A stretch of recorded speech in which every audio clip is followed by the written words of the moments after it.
ଆଜି ଶୁଣିବା ଆତ୍ମଜୀବନୀ ମୋ ସମୟର ଓଡ଼ିଶାର 18 ଭାଗ। ଆମେ ପୂର୍ବ ଅଧ୍ୟାୟରେ 12 ପରିଚ୍ଛେଦଟି ଶୁଣିଥିଲେ। ଆଜି ଏହି 12 ପରିଚ୍ଛେଦଟିର ଦ୍ୱିତୀୟ ଅଧ୍ୟାୟ ଶୁଣିବା। ମୟୂରଭଞ୍ଜ ମହାରାଜଙ୍କ ଠାରୁ ମୋର ଜମି ପ୍ରାପ୍ତି ସମ୍ବନ୍ଧରେ ମଧ୍ୟ ଅନେକ କିମ୍ବୁଦ କିମ୍ବାକାର ଧାରଣା କରନ୍ତି। ଅନେକଙ୍କ ଧାରଣା ଯେ ମୁଁ political status of the federatory states of Odisha and Chhattisgarh ନାମକ ପୁସ୍ତକ ଲେଖିଥିବାରୁ ମହାରାଜ ମୋତେ ଜମି ଦେଇଥିଲେ। ଏ ଧାରଣା ସମ୍ପୂର୍ଣ୍ଣ ଭିତ୍ତିହୀନ। ବହୁ ବଡ଼ ବଡ଼ ବ୍ୟକ୍ତି ବହୁ ଚେଷ୍ଟା କରି ସୁଦ୍ଧା ସ୍ୱର୍ଗତ ମହାରାଜ ପ୍ରତାପଚନ୍ଦ୍ର ଭଞ୍ଜଦେଓଙ୍କ ବହୁ ବଡ଼ ବଡ଼ ରାଜନୀତି ଭିତରକୁ ଦୂରେ ଥାଉ ରାଜନୀତି ପାଖକୁ ମଧ୍ୟ ନେଇପାରି ନଥିଲେ। ତାଙ୍କର ଦୂରଦୃଷ୍ଟି ଅସାମାନ୍ୟ ଥିଲା। ସେ ବହୁ ଆଗରୁ କହୁଥିଲେ ଯେ ଏ ଯେଉଁ ଯୁଗ ଆସିଲାଣି ସେଥିରେ ରାଜ୍ୟ ରାଜା ମହାରାଜା କେହି ରହିବେ ନାହିଁ। ଯେତେବେଳେ ରାଜା ମହାରାଜାମାନଙ୍କୁ ଭତ୍ତା ଦିଆଗଲା ସେତେବେଳେ ମଧ୍ୟ ସେ କହିଥିଲେ ଯେ ଏସବୁ ଭତ୍ତା ସବୁଦିନ ପାଇଁ ରହିବ ନାହିଁ। ଏଥିପାଇଁ ଯେକୌଣସି ରାଜନୀତି ଆନ୍ଦୋଳନରେ ଯୋଗ ଦେଉ ଓ ନ ଦେଉଥିଲେ ଇଷ୍ଟର୍ଣ୍ଣ ଷ୍ଟେଟ୍ ୟୁନିୟନ ଗଢ଼ିବା ପାଇଁ ଯେଉଁ ଆନ୍ଦୋଳନ ଚାଲିଥିଲା ସେଥିରେ ସେ ଯୋଗ ଦେଇନଥିଲେ କିମ୍ବା ସେଥିପ୍ରତି ତାଙ୍କର ସହାନୁଭୂତି ନଥିଲା। ମହାରାଜା ଯେତେବେଳେ ଶୁଣିଲେ ଯେ ମୁଁ ଉଲ୍ଲେଖିତ ପୁସ୍ତକଟି ଲେଖିଛି ସେତେବେଳେ ଦିନେ ସେ ମୋ ପ୍ରତି ଅତ୍ୟନ୍ତ ବିରକ୍ତ ହେଲେ। ମୁଁ ବୋକାଟି ପରି ତାଙ୍କୁ କହିଲି ଯେ ଶ୍ରୀଯୁକ୍ତ କେସି ନିୟୋଗୀ ମୋତେ ତାହା ଲେଖିବାକୁ କହିବାରୁ ମୁଁ ଲେଖିଲି। ମହାରାଜା ନୀରବ ହେଲେ। ଯେଉଁ ଘଟଣାଚକ୍ରରେ ମହାରାଜ ମୋତେ ଶାସନ ଭାଗଟି ଦେଇଥିଲେ ତା ମୁଁ ଆଗରୁ ଲେଖୁଛି। ମୋର ରାଜନୀତି ପାଇଁ ନୁହେଁ, ମୋର ଗବେଷଣା ପାଇଁ ହିଁ ତାହା ମୋତେ ମିଳିଥିଲା। ମହାରାଜାଙ୍କ ତତ୍କାଳୀନ ଚିଫ୍ ରେଭେନ୍ୟୁ ଅଫିସର ବାରିପଦାର ଶ୍ରୀ ରାଧା ଗୋବିନ୍ଦ ଦାସ ଅବସରପ୍ରାପ୍ତ IAS ଏ ସମ୍ବନ୍ଧରେ ସତ୍ୟାସତ୍ୟ ପ୍ରକାଶ କରିପାରିବେ। ମୋର ପ୍ରଫେସର ହେବାର ମଧ୍ୟ ଗୋଟାଏ ଦୁଃଖମୟ ଇତିହାସ ରହିଛି। ଉତ୍କଳ ବିଶ୍ୱବିଦ୍ୟାଳୟରେ ପ୍ରଫେସର ହେବାର ସୁଯୋଗ ତ ମୁଁ 1961ରୁ ହରାଇଥିଲି। ତା ଛଡ଼ା 1968ରେ ମୋର ସରକାରୀ ଚାକିରିରୁ ଅବସର ନେବାର 3 ବର୍ଷ ପୂର୍ବରୁ ସମ୍ବଲପୁର GM କଲେଜରେ ଯେଉଁ ଇତିହାସ ପୋଷ୍ଟଟି ଖାଲି ହେଲା ତାକୁ ମଧ୍ୟ ଅନେକ ସମୟରେ ଯଥାସମୟରେ ଦିଆଯାଇ ନଥିଲା। ଯେତେବେଳେ ମୁଁ ତାହା ପାଇଲି ସେତେବେଳେ ଅବସର ନେବାକୁ ପ୍ରାୟ ଆଉ 10 ଦିନ ମାତ୍ର ବାକି ଥିଲା। ସେକ୍ରେଟେରିଏଟ ଶିକ୍ଷା ବିଭାଗର ହେଡ୍ ଆସିଷ୍ଟାଣ୍ଟ ମୋତେ ଥରେ ରେଭେନ୍ସା କଲେଜକୁ ଆସିଥିଲେ। ତାଙ୍କୁ ବିଳମ୍ବର କାରଣ ପଚାରିବାରୁ ସେ କହିଲେ, ଦେଖନ୍ତୁ, ସରକାର ହେଉଛନ୍ତି ମା ପରି ଓ ସରକାରୀ କର୍ମଚାରୀମାନେ ହେଉଛନ୍ତି ତାଙ୍କ ପିଲା ପରି। ମାଙ୍କ ପାଖରେ ନ କାନ୍ଦିଲେ ଭାଗ ମିଳେ ନାହିଁ। ମୁଁ କହିଲି, ମୋର ଧାରଣା କିନ୍ତୁ ଭିନ୍ନ ପ୍ରକାର। ସରକାର ହେଉଛନ୍ତି ଗୋଟିଏ ଧାର୍ମିକ ନୈତିକ ଅନୁଷ୍ଠାନ। ତାଙ୍କଠାରୁ ଯାହାର ଯାହା ପ୍ରାପ୍ତ ତାଙ୍କୁ ତଥା ଯଥାସମୟରେ ମିଳେ। ସରକାରଙ୍କ ପାଖରେ ଘନ ଘନ କାନ୍ଦିଲେ କାନ୍ଦିବା ପାଲା ହିଁ ବଡ଼ ଭାଗ ପାଇପାରେ ଏବଂ ଏହି ହେତୁରୁ ସରକାରୀ କଳରେ ଭ୍ରଷ୍ଟାଚାର ପ୍ରବେଶ କରେ। ତା ଛଡ଼ା ମୁଁ କେଉଁଠାରେ କାନ୍ଦିବି? ମନ୍ତ୍ରୀଙ୍କ ପାଖରେ, ସେକ୍ରେଟେରିଏଟ ଶିକ୍ଷା ବିଭାଗରେ ଓ ପଲିଟିକାଲ ଆଣ୍ଡ ସର୍ଭିସେସ୍ ବିଭାଗରେ, DPI ଅଫିସରେ ଏବଂ ଓଡ଼ିଶା ପବ୍ଲିକ ସର୍ଭିସ କମିଶନରଙ୍କ ଅଫିସରେ ମୋର ଫାଇଲ ଘୁରୁଥିବ। ଏସବୁ ସ୍ଥାନକୁ ଗଲେ ମୋତେ ଖାଲି ଚକା ଚକା ଭଉଁରୀ ଖେଳିବାକୁ ପଡ଼ିବ। ମୁଁ ଏହା କରିପାରିବି ନାହିଁ। ଶେଷରେ 8-10 ଦିନ ପାଇଁ ସରକାରୀ ପ୍ରଫେସର ହେଲି। ଅବଶ୍ୟ ଏହାପରେ ମୁଁ ବ୍ରହ୍ମପୁର ବିଶ୍ୱବିଦ୍ୟାଳୟ ଇତିହାସ ବିଭାଗରେ ପ୍ରାୟ 4 ବର୍ଷ ପ୍ରଫେସର ହେଲି। କିନ୍ତୁ ପ୍ରଫେସର କାମରେ ଇତିହାସ ନାହିଁ। ଜୀବନର ଶେଷ କ୍ରୋଶରେ ଆଜି ମୁଁ ମୋର ସବୁଠାରୁ ବଡ଼ ଆନନ୍ଦର ଓ ସବୁଠାରୁ ବଡ଼ ନିରାନନ୍ଦର ଦିନ କଥା ସ୍ମରଣ କରୁଛି। ମୁଁ 1943ରେ ପ୍ରାଚୀନ ଭାରତୀୟ ମୃତ୍ପାତ୍ର ଉପରେ ଗବେଷଣା କରି ନିବନ୍ଧ ଲେଖି ଭାରତର ପ୍ରତ୍ନତତ୍ତ୍ୱ ବିଭାଗର ତତ୍କାଳୀନ ଡାଇରେକ୍ଟର ଜେନେରାଲ ରାଓ ବାହାଦୁର କାଶୀନାଥ ନାରାୟଣ ଦୀକ୍ଷିତଙ୍କ ପାଖକୁ ଯେଉଁଦିନ ଉଚ୍ଚ ପ୍ରଶଂସା ପାଇଥିଲି ସେ ଦିନଟି ମୋର ମହା ଆନନ୍ଦର ଦିନ ଥିଲା। ମୟୂରଭଞ୍ଜ ମହାରାଜା ଏହି ଉଚ୍ଚ ପ୍ରଶଂସାର ପ୍ରମାଣ ପାଇ ମୋତେ ଯେଉଁଦିନ ଶାସନଭାର ଦେଲେ ସେ ଦିନଟି ମଧ୍ୟ ମୋର ଆନନ୍ଦର ଦିନ ଥିଲା। ସ୍ୱର୍ଗତ DPI S ରାୟ ସଚ୍ଚିଦାନନ୍ଦ ରାୟ ଓଡ଼ିଶା ମ୍ୟୁଜିୟମରେ ମୋର କାର୍ଯ୍ୟ ପରିଦର୍ଶନ କରି ଯେଉଁଦିନ ମୋତେ କହିଲେ ଯେ ମୁଁ ଜଣେ ଭାରତର ଉଦୀୟମାନ ପ୍ରତ୍ନତାତ୍ତ୍ୱିକ ଏବଂ ମୋର ଆନ୍ତରିକତା ଚେଷ୍ଟାରେ ତା'ର ପୂର୍ଣ୍ଣ ବିଶ୍ୱାସ ରହିଛି ସେ ଦିନଟି ମଧ୍ୟ ମୋର ମହା ଆନନ୍ଦରେ ଦିନ ଥିଲା। ସେଦିନଠାରୁ ମୁଁ ଦ୍ୱିଗୁଣିତ ଉତ୍ସାହରେ ଓଡ଼ିଶା ମ୍ୟୁଜିୟମର ଅଭିବୃଦ୍ଧି ଓ ଗବେଷଣା କାର୍ଯ୍ୟରେ ଲାଗି ଯାଇଥିଲି। ଥରେ ଓଡ଼ିଶାର ଜଣେ ଶିକ୍ଷାମନ୍ତ୍ରୀଙ୍କ ପାଖକୁ ଯାଇ ତାଙ୍କଠାରୁ ଯେଉଁ ବ୍ୟବହାର ପାଇଥିଲି ତାହା ଥିଲା ମୋର ଗୋଟିଏ ନିରାନନ୍ଦର ଦିନ। ମୁଁ ମୋର କେତେକ ଲେଖା ଭେଟି ଦେବା ପାଇଁ ମନ୍ତ୍ରୀ ମହୋଦୟଙ୍କ ପାଖକୁ ଯାଇଥିଲି, କିନ୍ତୁ ସେ ମୋର ଲେଖାମାନ ମୋ ହାତରୁ ଗ୍ରହଣ ନ କରି ଅଫିସରେ ଦେଇଯିବା ପାଇଁ କହିଲେ। ମୁଁ ଦିଲ୍ଲୀରୁ ଆସି କଟକରେ ଡିପିଆଇଙ୍କ ସହିତ ସାକ୍ଷାତ କରିବା ପାଇଁ ଯେଉଁଦିନ ବିଫଳ ହୋଇଥିଲି, ସେଦିନ ମଧ୍ୟ ମୋର ଗୋଟିଏ ମହାନିରାନନ୍ଦର ଦିନ ଥିଲା। ଯେଉଁଦିନ ଓଡ଼ିଶା ସରକାର ମୋ ଚାକିରିର ଇସ୍ତଫା ଗ୍ରହଣ ନ କରି ଅପମାନଜନକ ଅବସ୍ଥାରେ ମୋତେ ରେଭେନ୍ସା କଲେଜରେ ପୋଷ୍ଟିଂ କଲେ, ସେ ଦିନଟି ଥିଲା ମୋର ମହାନିରାନନ୍ଦର ଦିନ। ମୋତେ ରେଭେନ୍ସା କଲେଜରେ ପୋଷ୍ଟିଂ ନ କରିବା ପାଇଁ ତତ୍କାଳୀନ ମୁଖ୍ୟମନ୍ତ୍ରୀଙ୍କୁ ପ୍ରାର୍ଥନା କରି ମୋର ସ୍ତ୍ରୀ ଯେଉଁଦିନ ବିଫଳ ହୋଇ ଫେରିଥିଲେ, ସେଦିନ ମଧ୍ୟ ମୋର ଗୋଟିଏ ମହାନିରାନନ୍ଦର ଦିନ ଥିଲା।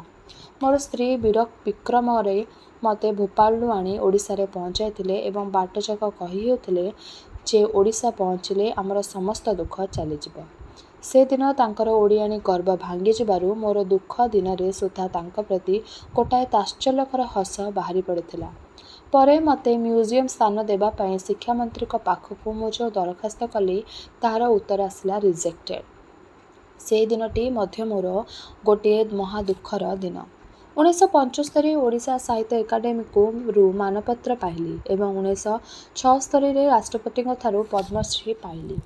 ମୁଁ ଜଣେ ସୁଶୃଙ୍ଖଳିତ ନାଗରିକ ରୂପେ ଉଭୟକୁ ଗ୍ରହଣ କଲି ଏବଂ ଏହି ସମ୍ମାନ ଦାନ ପାଇଁ ଓଡ଼ିଶା ସରକାର ତଥା ଭାରତ ସରକାରଙ୍କୁ ଠାରେ ମୁଁ କୃତଜ୍ଞ ଅଛି। 1972ରେ ବିଶ୍ୱ ମିଳନରେ ମୁଁ ପ୍ରଜାତନ୍ତ୍ର ପ୍ରଚାର ସମିତିଠାରୁ 1000 ଟଙ୍କା ପୁରସ୍କାର ପାଇଲି। ଏଥିପାଇଁ ମଧ୍ୟ ମୁଁ ସମିତିଠାରେ କୃତଜ୍ଞ। ସମୟ ଗଡ଼ି ଚାଲିଛି, କିନ୍ତୁ ଶେଷକୃଶ ଶେଷ ହେଉନାହିଁ। ବାଲ୍ୟକାଳରୁ ମୋର ପିତାମାତା ଇହଧାମ ଛାଡ଼ି ଚାଲି ଯାଇଥିଲେ। ମୋର ସାରା ଜୀବନ ଓଡ଼ିଶା ହିଁ ମୋର ମା'ର ସ୍ଥାନ ଅଧିକାର କରିଛି। ମୁଁ ତାକୁ ନିବିଡ଼ ଭାବରେ ଭଲ ପାଇଛି ଏବଂ ତାହାର ଅତୀତ ଓ ବର୍ତ୍ତମାନକୁ ଗଭୀର ଭାବରେ ଅନୁଧ୍ୟାନ ଓ ଅନୁଶୀଳନ କରିଛି। ସମସ୍ତ ଓଡ଼ିଆ କହନ୍ତି ଯେ ଓଡ଼ିଶା ଖୁବ୍ ବଡ଼ ଥିଲା, କିନ୍ତୁ କେହି ଭାବନ୍ତି ନାହିଁ ଯେ ଓଡ଼ିଶା କାହିଁକି ଏଡ଼େ ସାନ ଓ ହୀନ ହୋଇଗଲା। ଏହାର ଦୁର୍ଦ୍ଦଶାର କାରଣ ନିର୍ଦ୍ଧାରଣ କରିବାକୁ ଯାଇ ଅନେକ ପ୍ରତିବେଶୀମାନଙ୍କ ଉପରେ ହିଁ ଦୋଷ ଲଦନ୍ତି। ମୁଁ କିନ୍ତୁ ଏପରି କାରଣକୁ ଗ୍ରହଣ କରେ ନାହିଁ। ନିଜ ଘରକୁ ନିଜେ ସମ୍ଭାଳିବାର ଶକ୍ତି ଥିଲେ ତାହା ଭିତରେ ପ୍ରତିବେଶୀମାନେ ପ୍ରବେଶ କରିପାରନ୍ତି ନାହିଁ। ଓଡ଼ିଆମାନଙ୍କ ଧାର୍ମିକ ଓ ନୈତିକ ଅଧୋଗତି ଆସିଯାଇଥିଲା, ଏଣୁ ଅନ୍ୟମାନେ ଯେଉଁ ଦିଗରୁ ଇଚ୍ଛା ସେହି ଦିଗରୁ ଓଡ଼ିଶାକୁ ପ୍ରବେଶ କରିଥିଲେ। ଏହି ଅନୁପ୍ରବେଶ ବ୍ରିଟିଶ ରାଜତ୍ୱର ବହୁ ପୂର୍ବରୁ ଘଟିଥିଲା। 1568ରୁ 1803 ପର୍ଯ୍ୟନ୍ତ ପଠାଣ, ମୋଗଲ ଓ ମରହଟ୍ଟାମାନେ ଓଡ଼ିଶାରେ ପ୍ରବେଶ କରିବାକୁ ରାଜତ୍ୱ କରିଗଲେ, କିନ୍ତୁ ଏହି ଦୀର୍ଘ ସମୟ ମଧ୍ୟରେ କୌଣସି ତୁଙ୍ଗ ଓଡ଼ିଆମାନଙ୍କ ନାମୋଲ୍ଲେଖ ପର୍ଯ୍ୟନ୍ତ ମିଳେ ନାହିଁ। ଏ ସମୟରେ ଓଡ଼ିଆମାନଙ୍କ ସାହିତ୍ୟ ଅଛି, କିନ୍ତୁ ଇତିହାସ ନାହିଁ। ବ୍ରିଟିଶ ରାଜତ୍ୱର ମଧ୍ୟ ଏହାର ପୁନରାବୃତ୍ତି ଘଟିଲା। ସ୍ୱାଧୀନ ଓଡ଼ିଆମାନଙ୍କ ଧାର୍ମିକ ନୈତିକ ଶକ୍ତି ଏବଂ ଭୌଗୋଳିକ ଜ୍ଞାନ ହିଁ ସେମାନଙ୍କୁ ବଡ଼ କରିଥିଲା। 1994 ଖ୍ରୀଷ୍ଟାବ୍ଦରେ ଉତ୍ତର ପାର୍ଶ୍ୱବର୍ତ୍ତୀ ବଙ୍ଗ ଏବଂ 1309 ଖ୍ରୀଷ୍ଟାବ୍ଦରେ ଦକ୍ଷିଣ ପାର୍ଶ୍ୱବର୍ତ୍ତୀ ଆନ୍ଧ୍ର ଅଞ୍ଚଳ ମୁସଲମାନଙ୍କ ଦ୍ୱାରା ଅଧିକୃତ ହେବା ପରେ ଓଡ଼ିଶା ମୁସଲମାନ ଅଧିକୃତ ଅଞ୍ଚଳଙ୍କ ମଧ୍ୟରେ ଗୋଟିଏ ଦ୍ୱୀପ ପରି ରହି 1568 ଖ୍ରୀଷ୍ଟାବ୍ଦ ପର୍ଯ୍ୟନ୍ତ ସମଗ୍ର ଅଞ୍ଚଳଟା କେବେ ଓଡ଼ିଆ ଭାଷୀ ଅଞ୍ଚଳ ନଥିଲା କିମ୍ବା ଗଙ୍ଗାଠାରୁ ଗୋଦାବରୀ ପର୍ଯ୍ୟନ୍ତ ସମଗ୍ର ଅଞ୍ଚଳଟା କେବେ ଓଡ଼ିଆ ଭାଷୀ ଅଞ୍ଚଳ ନଥିଲା କିମ୍ବା ବର୍ତ୍ତମାନ ମଧ୍ୟ ନାହିଁ। କିନ୍ତୁ ଓଡ଼ିଶାର ଜନନାୟକମାନେ ଭାଷାକୁ ମନରେ ପ୍ରବେଶ କରାଇଥିଲେ। ସେମାନେ ଅନୁଭବ କରିଥିଲେ ଯେ ଓଡ଼ିଆ ଭାଷୀ ଅଞ୍ଚଳକୁ ରକ୍ଷା କରିବାକୁ ହେଲେ ଉତ୍ତର ଓ ଦକ୍ଷିଣ ଦିଗରୁ କେତେକ ଅଣ-ଓଡ଼ିଆ ଭାଷୀ ଅଞ୍ଚଳକୁ ମଧ୍ୟ ଓଡ଼ିଶାର ଅଧୀନରେ ରଖିବାକୁ ହେବ। ଏହି ହେତୁ ଓଡ଼ିଶାର ସୀମା ଗଙ୍ଗାଠାରୁ ଗୋଦାବରୀ ପର୍ଯ୍ୟନ୍ତ ବିସ୍ତୃତ ବୋଲି ଅଦ୍ୟାପି ଜନଶ୍ରୁତି ପ୍ରଚଳିତ ଅଛି। କପିଳେନ୍ଦ୍ର ଦେବଙ୍କ ରାଜତ୍ୱ କାଳରେ ଏହି ସୀମା ଆହୁରି ବେଶୀ ବୃଦ୍ଧି ପାଇ ଗଙ୍ଗାଠାରୁ କାବେରୀ ପର୍ଯ୍ୟନ୍ତ ବ୍ୟାପି ଯାଇଥିଲା। ଏ ଗଜପତିଙ୍କ ସମସାମୟିକ କବି ସାରଳା ଦାସଙ୍କ ଭୌଗୋଳିକ ଜ୍ଞାନ ଅନୁଧ୍ୟାନ କଲେ ସ୍ତମ୍ଭିତ ହେବାକୁ ତଥାକଥିତ ପଣ୍ଡିତମାନେ ଅହମିକା ଦୂପ୍ତ ହୋଇ ଓ ଈର୍ଷାବଶ ହୋଇ ସାରଳା ଦାସଙ୍କ କେତେକ ଭୌଗୋଳିକ ବିବରଣୀକୁ ବାଦ୍ ଦେଇ ସାରଳା ମହାଭାରତର ଯେଉଁ ଶୁଦ୍ଧ ସଂସ୍କରଣ ପ୍ରକାଶ କରିଛନ୍ତି, ସେଥିରେ ସୁଦ୍ଧା ଆଦିକବିଙ୍କ ଭୌଗୋଳିକ ଜ୍ଞାନର ଯାହା ଅବଶିଷ୍ଟ ଅଛି, ତାହା ମଧ୍ୟ ଭାରତକୁ ଚମତ୍କୃତ କରିବ। ଏଥିରୁ ଜଣାଯାଏ ଯେ ଅତୀତରେ ଓଡ଼ିଆମାନଙ୍କ ଭୌଗୋଳିକ ଦୃଷ୍ଟି ସୁଦୂର ପ୍ରସାରୀ ଥିଲା, କିନ୍ତୁ ଓଡ଼ିଶା ପରବଦାନତ ହେବା ପରେ ତାହା କ୍ରମେ ସଂକୁଚିତ ହୋଇ ପଡ଼ିଲା। ଓଡ଼ିଆ କରତରାଜ ଓ ଜମିଦାରମାନଙ୍କ ରାଜ୍ୟ ବା ଜମିଦାରୀଗୁଡ଼ିକ ଗୋଟିଏ ପୃଥିବୀ ବୋଲି ବିବେଚିତ ହେଲା। ବ୍ରିଟିଶ ରାଜତ୍ୱର ପ୍ରଥମ ପର୍ଯ୍ୟାୟରେ ଓଡ଼ିଶାରେ ଶିକ୍ଷାତନମାନଙ୍କ ଅଭାବ ଥିଲେ ହେଁ ପ୍ରତିବେଶୀ ବଙ୍ଗ ଓ ମାଦ୍ରାଜରେ ଏଗୁଡ଼ିକର ଅଭାବ ନଥିଲା। କିନ୍ତୁ କେତେଜଣ ଓଡ଼ିଆ ରାଜା ବା ଜମିଦାର ସୁଶିକ୍ଷିତ ହୋଇପାରିଥିଲେ? ଓଡ଼ିଆ ପ୍ରଜାମାନେ ସିନା ଦରିଦ୍ର ହୋଇପଡ଼ିଲେ, ମାତ୍ର ସୁଶିକ୍ଷିତ ହୋଇ ଓଡ଼ିଶାର ନେତୃତ୍ୱ ନେବା ପାଇଁ ଓଡ଼ିଆ ରାଜା ଜମିଦାରମାନଙ୍କ ଅର୍ଥର ଅଭାବ ନଥିଲା। ଓଡ଼ିଆ ରାଜା ପ୍ରଜା ସମସ୍ତେ ଅତୀତକୁ ଧରି ରହିଲେ। ନବଯୁଗର ନବ ଆହ୍ୱାନକୁ ଶୁଣିଲେ ନାହିଁ କିମ୍ବା ତାହାର ସୁଯୋଗ ଗ୍ରହଣ କଲେ ନାହିଁ। ପ୍ରତିବେଶୀ ଅଞ୍ଚଳମାନଙ୍କରେ ରାଜନ୍ୟବର୍ଗ ହିଁ ଧର୍ମ, ଶିକ୍ଷା, ସଂସ୍କୃତିର ନେତୃତ୍ୱ ନେଇଥିଲେ। କିନ୍ତୁ ଓଡ଼ିଶାରେ ଏପରି ନେତୃତ୍ୱର ଘୋର ଅଭାବ ଥିଲା। ଫଳରେ ଏହି ଅଜ୍ଞ ଜମିଦାରମାନଙ୍କ ଜମିଦାରୀଗୁଡ଼ିକୁ ଅଣ-ଓଡ଼ିଆମାନେ କଳେ-ବଳେ କୌଶଳେ ଅଧିକାର କରି ନେଇଥିଲେ। ଓଡ଼ିଆ କରତ ରାଜ୍ୟଗୁଡ଼ିକ ବ୍ରିଟିଶମାନେ ଘଣ୍ଟ ଘୋଡ଼ାଇ ରଖିବାକୁ ସମସ୍ତେ ବଞ୍ଚିଗଲେ, ନଚେତ୍ ସେଗୁଡ଼ିକ ମଧ୍ୟ ଅଣ-ଓଡ଼ିଆମାନଙ୍କ ଦ୍ୱାରା ଅଧିକୃତ ହୋଇଥାନ୍ତା। ଓଡ଼ିଶାର ଇତିହାସକୁ ଅନୁଧ୍ୟାନ କଲେ ଜଣାଯାଏ ଯେ ଓଡ଼ିଆମାନେ କେବେ ମନୁଷ୍ୟକୁ ଦେବତା ରୂପେ ପୂଜା କରୁନଥିଲେ। ସେମାନେ କାଷ୍ଠ-ପାଷାଣକୁ ହିଁ ଦେବତା ରୂପେ ପୂଜା କରୁଥିଲେ। ମାତ୍ର ଷୋଡ଼ଶ ଶତାବ୍ଦୀଠାରୁ ସେମାନେ ନର ଦେବତାମାନଙ୍କ ପୂଜକ ହୋଇ ଉଠିଲେ। ମନୁଷ୍ୟକୁ ଦେବତା ରୂପେ ପୂଜା କରିବାର ପ୍ରଥା ପ୍ରାଚୀନ ଭାରତରେ ମଧ୍ୟ ପ୍ରଚଳିତ ନଥିଲା। ମୁନି ଋଷିମାନେ ସମସ୍ତଙ୍କ ସମ୍ମାନର ପାତ୍ର ଥିଲେ, ମାତ୍ର ସେମାନେ ଦେବତା ରୂପେ ପୂଜିତ ହେଉନଥିଲେ। ମଧ୍ୟଯୁଗୀୟ ଶଙ୍କର, ରାମାନୁଜ, ରାମାନନ୍ଦ, ବଲ୍ଲଭାଚାର୍ଯ୍ୟ, ନାନକ, ଚୈତନ୍ୟ ମଧ୍ୟ ମନୁଷ୍ୟ ଥିଲେ ଏବଂ ଅବସ୍ଥାରେ ସେମାନେ କଦାପି ନିଜକୁ ନିଜେ ଦେବତା ବୋଲି ଘୋଷଣା କରିନଥିଲେ। ସେମାନେ ଆଚାର୍ଯ୍ୟ ବା ଗୁରୁ ଉପାଧି ହିଁ ସନ୍ତୁଷ୍ଟ ହୋଇଥିଲେ। କିନ୍ତୁ ପରେ ଏହି ସନ୍ଥମାନଙ୍କ ମଧ୍ୟରୁ ଅନେକଙ୍କ ଶିଷ୍ୟ ପ୍ରଶିଷ୍ୟମାନେ ସେମାନଙ୍କଠାରେ ଦେବତ୍ୱ ଆରୋପ କଲେ ଓ ସେମାନଙ୍କ ସମ୍ବନ୍ଧରେ ବହୁ ଅତିଭୌତିକ ଗାଲଗଳ୍ପ ସୃଷ୍ଟି କଲେ। ଗ୍ରାମ୍ୟ ସ୍ତ୍ରୀମାନେ ବହୁ ଭୂଷଣରେ ଭାଗ୍ୟଭ୍ରାନ୍ତ ହେବା ପରି ଏହି ଶିଷ୍ୟ ପ୍ରଶିଷ୍ୟମାନେ ବହୁ ଉପାଧିରେ ଭୂଷିତ ହେଲେ ଓ ବର୍ତ୍ତମାନ ପର୍ଯ୍ୟନ୍ତ ହେଉଛନ୍ତି। ସେମାନେ ଦେଖିପାରୁନାହାନ୍ତି ଯେ ଭାରତୀୟ ଓଡ଼ିଶାର ଅତ୍ୟାଧୁନିକ ଯୁଗର ନରଦେବତାମାନଙ୍କ ପୂଜାର ଯୁଗ ବୋଲି କହିଲେ ଅତ୍ୟୁକ୍ତି ହେବ ନାହିଁ। ଫଟପୂଜା ଏହାର ପ୍ରଧାନ ବୈଶିଷ୍ଟ୍ୟ। ଅନୁଧ୍ୟାନ କଲେ ଜଣାଯାଏ ଯେ ରାଜା ରାମମୋହନ ରାୟ ହିଁ ଏକମାତ୍ର ସନ୍ଥ ଯେ ଦେବତ୍ୱକୁ ଉନ୍ନତି ହୋଇନାହାନ୍ତି। ସାଧୁ, ସନ୍ଥ, ଗୁରୁ, ଆଚାର୍ଯ୍ୟ, ପୁରୁଷୋତ୍ତମ ବା ଅବତାର ରୂପେ ସେ ନିଜକୁ ପ୍ରଚାର କରିନଥିଲେ କିମ୍ବା ତାଙ୍କ ଶିଷ୍ୟମାନେ ମଧ୍ୟ ତାଙ୍କୁ ସେପରି ଭାବରେ ପ୍ରଚାର କରିନଥିଲେ। ଅଥଚ ରାମମୋହନଙ୍କ ଅସୀମ ପ୍ରଭାବ ଭାରତକୁ ମଧ୍ୟଯୁଗର ଅନ୍ଧକାରରୁ ଆଧୁନିକ ଯୁଗର ଆଲୋକକୁ ଟାଣି ଆଣିଥିଲା। ସେ ଥିଲେ ପ୍ରାଚ୍ୟ ଓ ପାଶ୍ଚାତ୍ୟ ଭାବଧାରା ମଧ୍ୟବର୍ତ୍ତୀ ସେତୁ ଓ ପ୍ରାଚୀନତା ଓ ଆଧୁନିକତାର ସୀମାରେଖା। ସେ ନୈଷ୍ଠିକତାର ନିଗୂଢ଼ତା ଉପରେ ନିଷ୍ଠୁର ଭାବରେ ଆଘାତ ଦେଇଥିଲେ। ଫଳରେ ତାହା ସମ୍ପୂର୍ଣ୍ଣ ଛିନ୍ନ ହୋଇନଥିଲା, ମାତ୍ର ତାହା ଶିଥିଳ ହୋଇ ପରେ ପରେ ଫିଟିଥିଲା ଏବଂ ବର୍ତ୍ତମାନ ସୁଦ୍ଧା ତାହା ଫିଟୁଛି। ରାମମୋହନ ଯେଉଁ ସମାଜ ସଂସ୍କାରକଗୁଡ଼ିକର ପକ୍ଷପାତୀ ଥିଲେ, ହିନ୍ଦୁ ଧର୍ମ ସେଗୁଡ଼ିକ ମଧ୍ୟରୁ ସମସ୍ତଙ୍କୁ ଗ୍ରହଣ କରିନେଇଛି। ସେ ଯେଉଁ ଏକସ୍ୱରବାଦ ପ୍ରଚାର କରିଥିଲେ, ତାହାଦ୍ୱାରା କୋଟି କୋଟି ହିନ୍ଦୁ ପ୍ରଭାବିତ ହୋଇଛନ୍ତି। ତାଙ୍କର ପାବନ ସ୍ପର୍ଶ ବଙ୍ଗର ବହୁ ବ୍ୟକ୍ତିଙ୍କୁ ମହାମନୀଷୀ କରିଛି। ଏମାନଙ୍କ ମଧ୍ୟରେ ବିଶ୍ୱକବି ରବୀନ୍ଦ୍ରନାଥ ସର୍ବଶ୍ରେଷ୍ଠ। ଓଡ଼ିଶାରେ ତାଙ୍କ ଚିନ୍ତାଧାରାର ସ୍ପର୍ଶ ଯେଉଁମାନଙ୍କ ଉପରେ ବାଜିଥିଲା, ସେମାନେ ଓଡ଼ିଶାର ଚିନ୍ତାରାଜ୍ୟରେ ଅଗ୍ରଣୀ ହୋଇଥିଲେ। ପାରିମୋହନ ଆଚାର୍ଯ୍ୟ, ମହାରାଜା ଶ୍ରୀରାମଚନ୍ଦ୍ର ଭଞ୍ଜଦେଓ, ମଧୁସୂଦନ ରାଓ, ବିଶ୍ୱନାଥ କର, ଲକ୍ଷ୍ମୀନାରାୟଣ ପଟ୍ଟନାୟକ ପ୍ରଭୃତି ବ୍ରାହ୍ମଧର୍ମୀ ଥିଲେ। ଏମାନଙ୍କ ଛଡ଼ା ଏ ସମୟରେ ଫକୀରମୋହନ ସେନାପତି, ରାଧାନାଥ ରାୟ, ଜଳନ୍ଧର ଦେବ ପ୍ରଭୃତି ଯେଉଁମାନେ ସ୍ୱାଧୀନ ଚିନ୍ତା ଓ ସମାଜ ସଂସ୍କାରକର ପକ୍ଷପାତୀ ଥିଲେ, ସେମାନେ ବ୍ରାହ୍ମ ଭାବାପନ୍ନ ହୋଇଥିଲେ। ଓଡ଼ିଶାରେ ନୂତନ ଯୁଗ ସୃଷ୍ଟି କରିବାରେ ବ୍ରାହ୍ମମାନଙ୍କ ଭାଗ କମ୍ ନୁହେଁ। ଭାରତରେ ବ୍ରାହ୍ମମାନଙ୍କ ସଂଖ୍ୟା ବର୍ତ୍ତମାନ ମୁଷ୍ଟିମେୟ। ମାତ୍ର ଭାରତର ପ୍ରାୟ ସମସ୍ତ ଉଚ୍ଚଶିକ୍ଷିତ ହିନ୍ଦୁ ବ୍ରାହ୍ମ ଭାବାପନ୍ନ ହୋଇଛନ୍ତି। ମନୁଷ୍ୟ ରାମମୋହନ ରାୟଙ୍କ ପ୍ରଭାବ ଏହିପରି ସୁଦୂର ପ୍ରସାରୀ ହୋଇଛି। କଲିକତା ମହାନଗରୀର ଅଭ୍ୟୁଦୟ ଓ ରାଜା ରାମମୋହନ ରାୟଙ୍କ ଆବିର୍ଭାବ ବଙ୍ଗର ଇତିହାସକୁ ବଦଳାଇ ଦେଇଛି। ଆଜି ଓଡ଼ିଶାରେ ଯେଉଁ ନବ ଧର୍ମ ସମ୍ପ୍ରଦାୟକମାନଙ୍କ ପ୍ରବଳ ପ୍ରଚାର ଚାଲିଛି, ସେମାନଙ୍କଠାରୁ ନବାଲୋକ ପାଇ ଓଡ଼ିଶାର କୌଣସି ବ୍ୟକ୍ତି ଚିନ୍ତାରାଜ୍ୟରେ ଅଗ୍ରଣୀ ହୋଇଥିବାର ଦୃଷ୍ଟାନ୍ତ ମୁଁ ଜାଣେ ନାହିଁ। ଅନୁଗାମୀ ଦଳ ସମ୍ପ୍ରଦାୟମାନଙ୍କ ମଧ୍ୟରେ ହିଁ ଜାତ ଗୋଡ଼ ବାନ୍ଧି ରହିଛନ୍ତି। ଏମାନଙ୍କ ସଂଖ୍ୟାତ୍ମକ ଦିଗଟା ସମସ୍ତଙ୍କ ଦୃଷ୍ଟିରେ ପଡ଼େ, କିନ୍ତୁ ଗୁଣାତ୍ମକ ଦିଗର ସନ୍ଧାନ ମିଳେ ନାହିଁ। ଅନୁଗାମୀମାନଙ୍କ ସଂଖ୍ୟା ବୃଦ୍ଧି ଓ ଆନୁଷ୍ଠାନିକ ଶୃଙ୍ଖଳା ସଂଖ୍ୟା ହିଁ ନବ ସମ୍ପ୍ରଦାୟମାନଙ୍କ ପ୍ରଧାନ ଲକ୍ଷ୍ୟ ହୋଇଛି। ଏମାନେ ଓଡ଼ିଆମାନଙ୍କୁ ଅଗ୍ରଗାମୀ କରିନାହାନ୍ତି କିମ୍ବା କରୁନାହାନ୍ତି। ଓଡ଼ିଆମାନେ ଅତି ଭୌତିକତାର ବିଶ୍ୱାସୀ ହୋଇ ଏମାନଙ୍କ ଦ୍ୱାରା ପରନ୍ତୁ ପଛକୁ ଚାଲି ଯାଉଛନ୍ତି। ଏଣେ ଓଡ଼ିଶାର ପ୍ରଧାନ୍ୟ ଧର୍ମକ୍ଷେତ୍ର ଜଗନ୍ନାଥ ଧାମର ବିଶେଷତଃ କାଳ ହରଣ କରିନେଇ ସାରିଲାଣି। ଜଗନ୍ନାଥ ଥିଲେ ଓଡ଼ିଆମାନଙ୍କ ରାଜା ଏବଂ ରାଜଶକ୍ତି ତାଙ୍କର ହାତରେ ହିଁ ଥିଲା। ଗଜପତିମାନେ ଥିଲେ ଜଗନ୍ନାଥଙ୍କ ପ୍ରତିନିଧି, ଓଡ଼ିଶାର ସେନା ଥିଲା ଜଗନ୍ନାଥଙ୍କ ସେନା।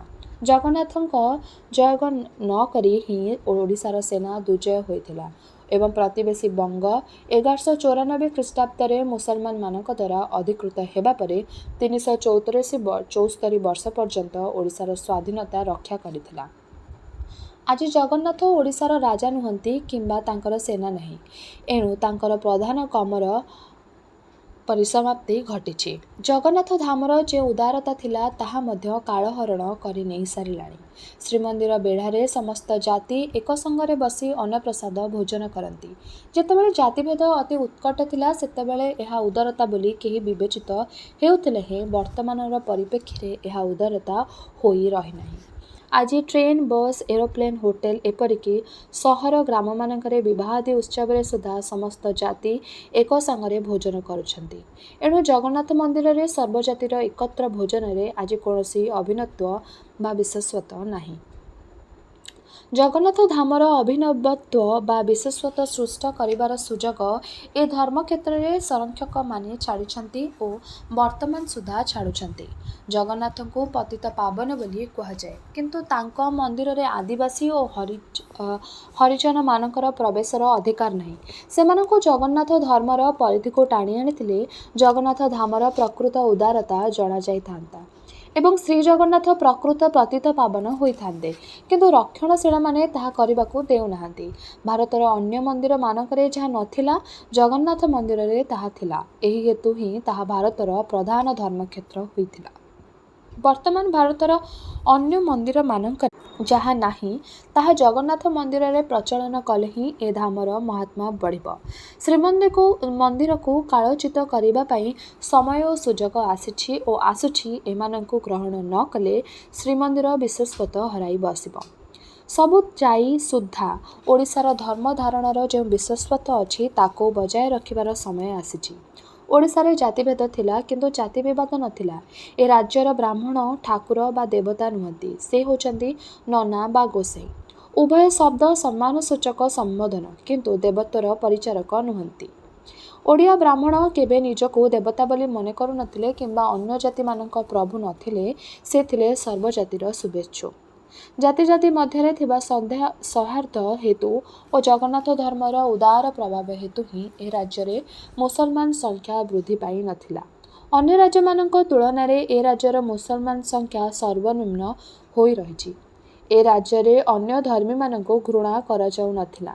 ହିନ୍ଦୁ ଓ ଅନ୍ୟ ଧର୍ମୀମାନଙ୍କ ମଧ୍ୟରେ ସଂଘର୍ଷ ଓଡ଼ିଶାର ପ୍ରାଚୀନ ଓ ଆଧୁନିକ ଇତିହାସରେ ବିରଳ। ପ୍ରତିବେଶୀ ବଙ୍ଗର ପ୍ରଚଳିତ କୁଳୀନ ପ୍ରଥା ଅନୁସାରେ ଜଣେ କୁଳୀନ ବ୍ରାହ୍ମଣ ଅତି ବୃଦ୍ଧକାଳ ପର୍ଯ୍ୟନ୍ତ ଶତ ଶତ କନ୍ୟାକୁ ବିବାହ କରି ସେମାନଙ୍କୁ ସେମାନଙ୍କ ପିତୃଗୃହରେ ହିଁ ରଖୁଥିଲେ। ବଙ୍ଗୀୟ କାୟସ୍ଥମାନଙ୍କ ମଧ୍ୟରେ ଏହି କୁଳୀନ ପ୍ରଥା ପ୍ରଚଳିତ ଥିଲା। ଯୋଗେଶ୍ୱର ଶ୍ରୀକୃଷ୍ଣଙ୍କୁ ରୂପାନ୍ତର କରାଯାଇ କୁଳୀନ ମତାନୁସାୟୀ ତାଙ୍କୁ ସହସ୍ର ସହସ୍ର ଯୁବତୀର ପ୍ରେମିକ କରାଯାଇଥିଲା। ଓଡ଼ିଶାରେ କୁଳୀନ ପ୍ରଥା ପରି କୁପ୍ରଥା କୌଣସି କାଳେ ପ୍ରଚଳିତ ନଥିଲା। ଓଡ଼ିଆ ବ୍ରାହ୍ମଣ ମନୁଷ୍ୟ, ଏଣୁ ସେ ଦେବତାର ଆସନ ଗ୍ରହଣ କରି ଶତ ଶତ ଯୁବତୀଙ୍କ ଜୀବନ ନଷ୍ଟ କରୁନଥିଲେ। ଓଡ଼ିଶାରେ ଦେବପୂଜା ଅନେକାଂଶରେ ନିଷ୍କାମ ଥିଲା। ଜଗନ୍ନାଥ ମନ୍ଦିରରେ ଏହି ନିଷ୍କାମ ପୂଜା ହିଁ ପ୍ରଚଳିତ ଥିଲା।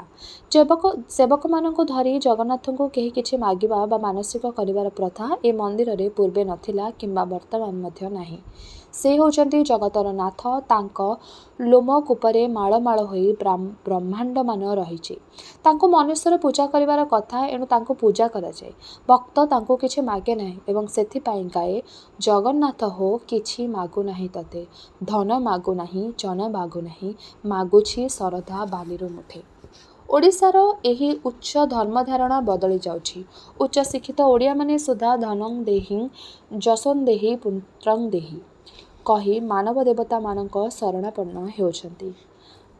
କାଳତିକାଳ ରୀତିରେ ସେମାନଙ୍କ ମଧ୍ୟରୁ କାହାରି କାହାରି କାମନା ସିଦ୍ଧି ହେଉଛି ଏବଂ ମାନବ ଦେବତାଙ୍କ ମହାତ୍ମ୍ୟ ବଢ଼ି ଚାଲିଛି। ଦୁଃଖୀ ମାନବଙ୍କ ଦୁଃଖକୁ ଧର୍ମ ସହିତ ସଂଶ୍ଳିଷ୍ଟ କରିବା ସତ୍ ଧର୍ମର ଲକ୍ଷଣ ନୁହେଁ। ଯେଉଁ ମନୁଷ୍ୟମାନେ ନିଜକୁ ଦେବତା ମନେକରି ଦେବତା ରୂପେ ମନୁଷ୍ୟର ପୂଜାକୁ ନିର୍ବିକାରରେ ଗ୍ରହଣ କରିପାରନ୍ତି କିମ୍ବା ଯେଉଁମାନଙ୍କ ଶିଷ୍ୟ ପ୍ରଶିଷ୍ୟମାନେ ସେମାନଙ୍କ ସମ୍ବନ୍ଧରେ ଅତି ଭୌତିକ ଗଳ୍ପମାନ ସୃଷ୍ଟି କରିପାରନ୍ତି ସେମାନେ ହିଁ କାଳକ୍ରମେ ନରଦେବତା ପାଲଟି ଯାଆନ୍ତି। ଅନ୍ୟଥା ପୃଥିବୀଟା କେବଳ ମାନବମାନଙ୍କର ହିଁ ଭ୍ରମେ। ଜଗନ୍ନାଥ ମାନବ ଦେବତା ନୁହନ୍ତି। ସେ ନିରଞ୍ଜନ ଓ ପୁରୁଷୋତ୍ତମ। କୌଣସି ମନୁଷ୍ୟ ନିରଞ୍ଜନ ବା ପୁରୁଷୋତ୍ତମ ହୋଇ ନ ପାରନ୍ତି। ପୃଥିବୀର ସମସ୍ତ ଧର୍ମ ଯଦି କେବେ ଲୋପ ପାଏ ତେବେ ସୁଦ୍ଧା ଜଗନ୍ନାଥ ରହିଥିବେ। ଏହି ବିଶ୍ୱ ବ୍ରହ୍ମାଣ୍ଡର ଅଗଣିତ କୋଟି ସୂର୍ଯ୍ୟ ଚନ୍ଦ୍ର ଗ୍ରହ ତାରାର ଗତିପଥର କେହି ତ ନିୟାମକ ହୋଇ ରହିବେ, ସେ ହିଁ କେହି ହିଁ ଶ୍ରୀ ଜଗନ୍ନାଥ। ସମୟ ଗଡ଼ି ଚାଲିଛି, ଶେଷକ୍ରୋଶ ଶେଷ ହେଉନାହିଁ। କିନ୍ତୁ ମୁଁ ଯେ ଉତ୍କଳୀୟ ମହାନ ଧର୍ମଧାରା ଜଣେ ଦାୟଦ ଏକଥା ମୁଁ କେବେ ଭୁଲି ନାହିଁ। ଭୂ ଭାରତ ଭ୍ରମି ଭ୍ରମି ଆସିଛି, ମାତ୍ର ଭାରତ ଦେଖିଥିଲେ ହେଁ ବେଶ ପ୍ରକୃତ ଭାରତୀୟକୁ ଦେଖିନାହିଁ। ଓଡ଼ିଶା ବାହାରେ 14 ବର୍ଷ ରହଣି କାଳରେ ଦେଖିଲି ଯେ ଏ ପୂର୍ଣ୍ଣଭୂମିର ଦାୟଦମାନେ ଭାଷା ଓ ଧର୍ମଭେଦକୁ ଦଳବଦଳ କରି ହୋଇସାରିଛନ୍ତି। ସରକାରୀ କର୍ମରେ ଏହି ଭେଦର ମନ୍ତ୍ରୀଠାରୁ କିରାନୀ ପର୍ଯ୍ୟନ୍ତ ଗୋଟିଏ ଗୋଟିଏ ଦଳରେ ପରିଣତ ହୋଇ ପରସ୍ପରକୁ ସାହାଯ୍ୟ କରୁଛନ୍ତି। ମୋର ଦଳ ନଥିଲା କିମ୍ବା ମୋର ଧର୍ମଧାରଣ ବା ସ୍ୱାଧୀନ ଚିନ୍ତା ମୋତେ କୌଣସି ଦଳ ଭିତରେ ବାନ୍ଧି ରଖିପାରିନଥିଲା। ମୋର ଯେଉଁ ଶତ ଶତ ସହକର୍ମୀ ଜୀବିତ ଅଛନ୍ତି ସେମାନେ ସାକ୍ଷ୍ୟ ଦେବେ ଯେ ମୁଁ ଜାତି ଧର୍ମ ଓ ଭାଷାର ଊର୍ଦ୍ଧ୍ୱରେ ରହି ଜଣେ ଭାରତୀୟ ଭାବରେ ମୋର ରାଜକାର୍ଯ୍ୟ ସମ୍ପାଦନ କରୁଥିଲି। ବୋଧହୁଏ ଏହି ହେତୁ ମୁଁ ଭାରତ ସରକାରଙ୍କ ଚାକିରିରେ ରହିପାରିଲି ନାହିଁ। ପୂର୍ବେ ଓଡ଼ିଶା ଦେଇପାରୁଥିବାରୁ ବଡ଼ ହୋଇ ପାରିଥିଲା, ବର୍ତ୍ତମାନ କେବଳ ଆଣୁଥିବାରୁ ଛୋଟ ହୋଇଯାଇଛି। ସଂସ୍କୃତି ଆଦାନ ପ୍ରଦାନ ଭିତ୍ତିରେ ହିଁ ଗଢ଼ି ଉଠେ। କେବଳ ଆଦାନ ଭିତ୍ତିକ ସଂସ୍କୃତି ଭିକ୍ଷୁକର ସଂସ୍କୃତି। ଏଥିରେ ଆତ୍ମସମ୍ମାନର ସ୍ଥାନ ନଥାଏ। ଏପରି ସଂସ୍କୃତି କୌଣସି ଜାତି ବା ଦେଶକୁ ବଡ଼ କରିପାରେ ନାହିଁ। ଧର୍ମ ଓ ଜ୍ଞାନ ପରି ସମସ୍ତ ବଡ଼ ବଡ଼ କ୍ଷେତ୍ରରେ ଉତ୍କଳର ଆଧୁନିକ ସଂସ୍କୃତି କେବଳ ଆଦାନ ଭିତ୍ତିକ ହୋଇଛି। ଏହା ଅନୁଧ୍ୟାନ କରି ମୁଁ ଗଭୀର ଭାବରେ ବ୍ୟଥିତ ହୁଏ। ମୁଁ ମରିଗଲା ବେଳେ ହୁଏତ ମନେ ମନେ ଗାଇ ଗାଇ ମରିବି, ଚତୁର୍ବର୍ଗ ଯାହାର ଚରଣେ ପରିଚାର, ଚଞ୍ଚଳା ଯାର ଆଜ୍ଞାକାରୀ, ଚାହିଁ ଯାହା ଶ୍ରୀମୁଖ, ଚ୍ୟୁତ ଦୁରିତ ଦୁଃଖ, ସେ ପ୍ରଭୁ ଭୃତ ହିଁ ଭିକାରୀ।